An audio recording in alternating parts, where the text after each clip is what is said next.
Police और CM योगी पर fire हुए चंद्रशेखर आजाद। इसके कथावाचक को गार्ड ऑफ ऑनर देने पर भड़के चंद्रशेखर आजाद ने यूपी पुलिस को पढ़ाया संविधान का पाठ। भारत के संविधान का अनुच्छेद 15 कहता है कि धर्म के आधार पर किसी को भी देश में विशेष अधिकार नहीं दिया जाएगा, और अनुच्छेद 25-28 कहता है कि राज्य धर्म से दूरी बनाए रखेगा और किसी भी धर्म की वंदना नहीं करेगा। लेकिन अब इन तस्वीरों को देखिए, जिन महाराज को पुलिस गार्ड ऑफ ऑनर दे रही है वो कथावाचक पुंडरीक गोस्वामी हैं, जिनके आगे यूपी पुलिस ऐसे परेड कर रही है जैसे 26 जनवरी या 15 अगस्त को राज्य के प्रमुख के सामने करती है। इसी को लेकर चंद्रशेखर आजाद फायर हो गए। उन्होंने कहा कि भारत कोई मठ नहीं बल्कि एक संवैधानिक गणराज्य है और राज्य किसी धर्म विशेष की जागीर नहीं। इस स्पष्ट उल्लेख के बावजूद एक कथावाचक पुंडरीक गोस्वामी को उत्तर प्रदेश पुलिस द्वारा परेड और सलामी दी जाती है।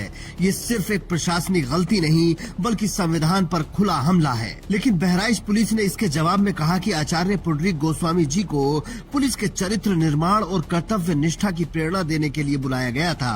लेकिन इस पर अब विवाद हो गया है। आपको याद होगा कुछ दिन पहले महमूद मदनी को उनके संगठन के कार्यकर्ताओं ने सलामी दी थी तो सोशल मीडिया पर खूब बवाल हुआ था। इनको पता भी नहीं कि गणराज्य में गण सबसे बड़ा है और पुंडरीक गोस्वामी भी इस देश के गण हैं। गण मीन्स नागरिक हैं। नागरिक अधिकार सर्वोच्च है। नेता से भी बड़ा इस देश का नागरिक है। संविधान उसको सर्वोच्च बनाता है। और राज्य किसी धर्म की जागीर नहीं है। राज्य अंबेडकर की भी जागीर नहीं है, बुद्ध की भी जागीर नहीं है। जगह जगह तुम जिस प्रकार से इस्लामिक एजेंडे चला रहे हो चंद्रशेखर, मैं पूरा पक्का जानता हूं कि संविधान को कभी तुमने पढ़ा ही नहीं है। तुम्हारी डिग्रियां भी ऐरी गहरी वैसी ही हैं जैसे अंबेडकर की डिग्री है। जितने अंबेडकर जैसे वकील थे तुम भी वैसे ही वकील हो। उन्होंने भी कभी प्रैक्टिस नहीं किया, तुम भी कभी प्रैक्टिस नहीं करते हो। प्रैक्टिस तो तुम्हारा ये है चंदा चोरी, चंदा लेना और अपना घर चलाना, यही काम है तुम्हारा।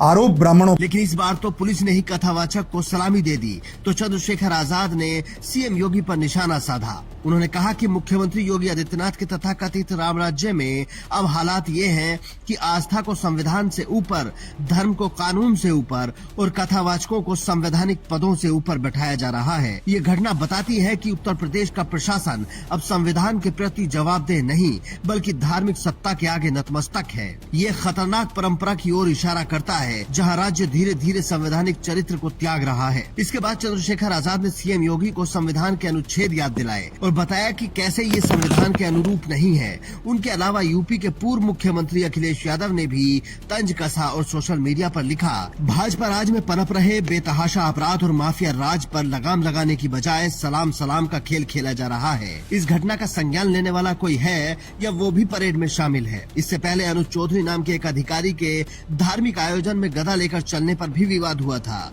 लेकिन अब जिन कथावाचक पर विवाद हो रहा है उनके बारे में जानना भी जरूरी है कि आखिर ये पुंडरीक गोस्वामी है कौन।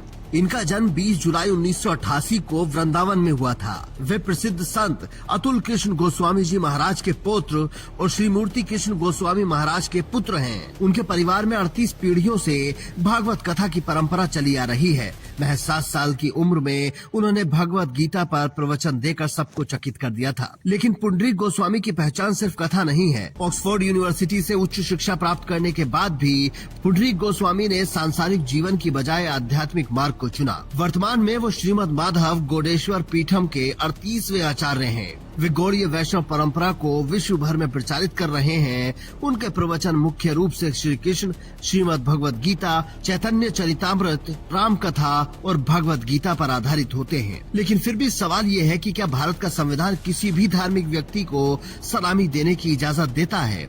और सवाल ये भी कि क्या ऐसा पहली बार हुआ है? क्योंकि सोशल मीडिया पर तो लोग ये भी लिख रहे हैं कि जब पुलिस कांवड़ यात्रियों पर फूल बरसाती है, वर्दी पहनकर उनके पैर दबाती है, खुलकर धार्मिक आयोजनों में वर्दी पहनकर हिस्सा लेती है, तो फिर इसमें क्या गलत है? कुछ लोग सवाल उठा रहे हैं कि क्या बहराइच में पुलिस ने ऐसा किसी को खुश करने के लिए किया है या फिर कोई नाराज ना हो इसलिए किया है।